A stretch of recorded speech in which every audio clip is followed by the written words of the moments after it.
अगर आप arm wrestling करते हो then let me tell you one thing, आपको ये नहीं देखना कि ओपोनेंट कितनी स्ट्रेंथ लगा रहा है, कितनी ताकत लगा रहा है। आपको ये नोटिस करना है कि उसकी टेक्निक में फ्लो कहाँ है, कमी कहाँ है उसकी टेक्निक के अंदर, and boom, you are the winner.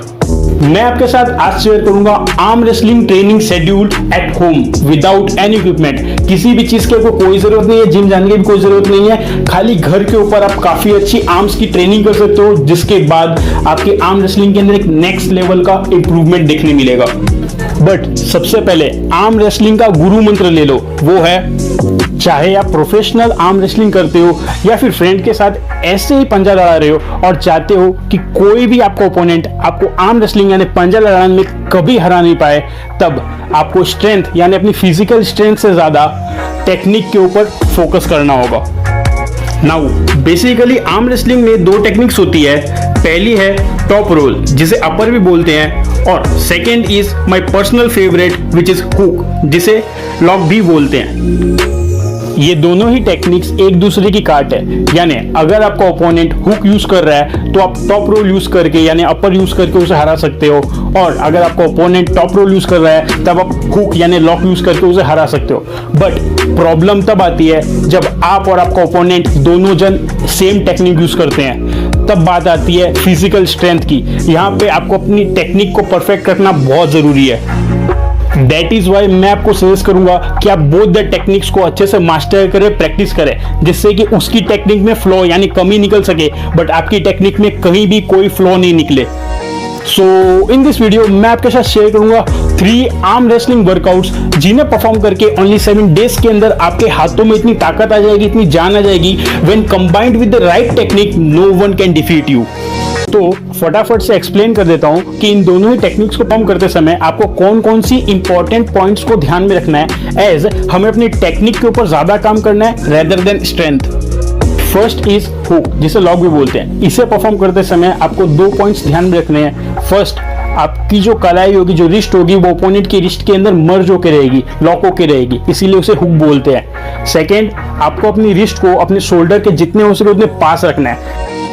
Second is top role, जिसे अपर भी बोलते हैं। इसके अंदर आपको एक पॉइंट का ध्यान रखना है, जैसे ही रेफरी गो बोलेगा आपको अपनी फिंगर्स की पावर यूज करके ओपोनेंट की ग्रिप को लूज करना है। That's it. Here arm wrestling की बोथ टेक्निक्स यानी टॉप रोल एंड हुक, दोनों के अंदर ही हमारे हाथ के फिंगर्स, रिस्ट यानी कलाई और फोरआर्म की स्ट्रेंथ एंड एजिलिटी का टेस्ट होता है। सो हम लोग वर्कआउट भी वही वाले करेंगे जो हमारे हाथ के इन पर्टिकुलर सेशंस को अच्छे से ट्रेन एंड स्ट्रेंथन करे। आर्म रेसलिंग का हमारा फर्स्ट वर्कआउट होता है फिंगर कंडीशनिंग।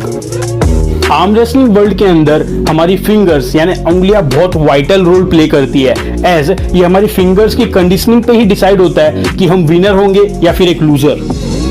फिंगर्स की प्रॉपर कंडीशनिंग करना बहुत इंपॉर्टेंट है, एज जब हम लोग अपर परफॉर्म करते हैं यानी टॉप रोल परफॉर्म करते हैं, तब हमारा मेन एम होता है कि अपनी फिंगर्स की मदद से सामने वाले ओपोनेंट की ग्रिप को वीकेंड करना और उसे हरा देना, एंड वाइस वर्सा। यानी अगर आप टॉप रोल नहीं परफॉर्म कर रहे और आप हुक परफॉर्म कर रहे हो, तब आपका ये एम होता है कि अपनी फिंगर्स को ओपोनेंट के हाथ से जितना हो सके टाइटली पकड़ के रखें, जिससे वो आपकी ग्रिप लूज नहीं करा सके।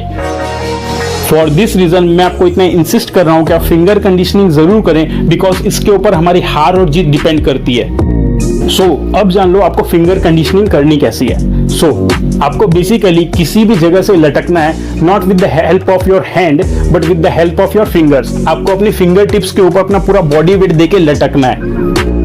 हियर हमारा फोकस होगा कि हम लोग ज्यादा से ज्यादा देर तक अपनी उंगलियों के ऊपर लटक सके। सो हमें रेपिटेशन से ज्यादा टाइम के ऊपर ध्यान देना है। Quality is superior then quantity. Quantity पे फोकस मत करो। नाउ फिंगर हैंगिंग करते समय फॉर एग्जांपल आप फर्स्ट डे के ऊपर 5 सेकेंड्स तक लटक पा रहे हो, तो आपको कोशिश ये करनी है कि नेक्स्ट डे आप 5 सेकेंड की जगह 10 सेकेंड्स तक लटको। और ये जान लो आपको आइडियल टाइम है 30 सेकेंड्स। जब आप 30 सेकेंड्स तक लटकने लग जाओगे अपनी फिंगर्स के ऊपर, तब ये समझ लेना कि आपकी फिंगर कंडीशनिंग कंप्लीट हो चुकी है।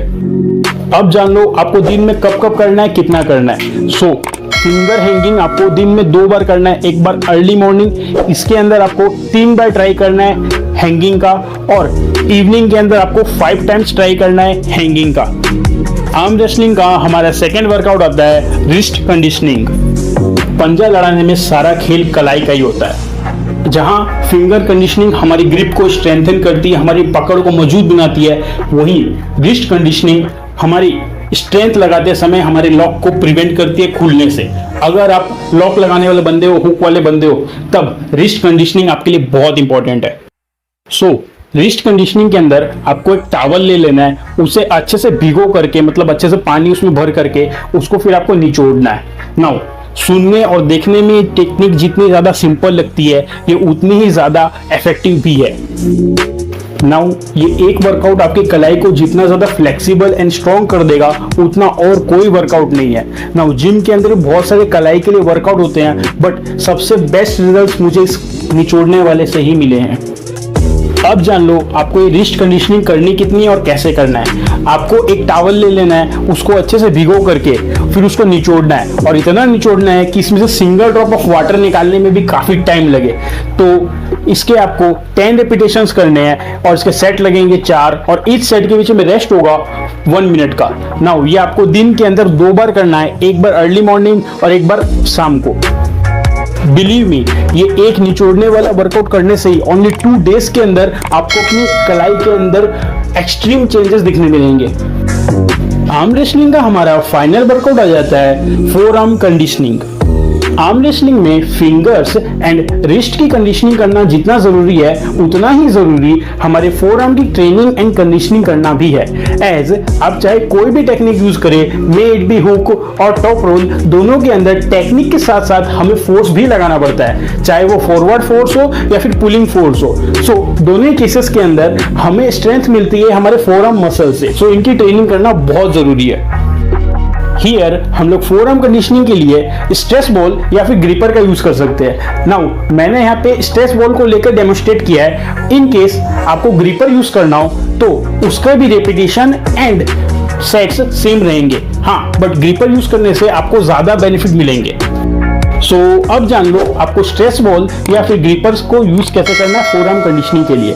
तो आपको दिन के अंदर एटलीस्ट 3 टाइम्स ग्रिपर या स्ट्रेस बॉल से उनको स्क्वीज करना है। कितना करना है? इनके आपको 25 रेपिटेशंस करने हैं, इनके सेट होंगे 3 और इनके बीच में रेस्ट होगा 20 सेकेंड्स का।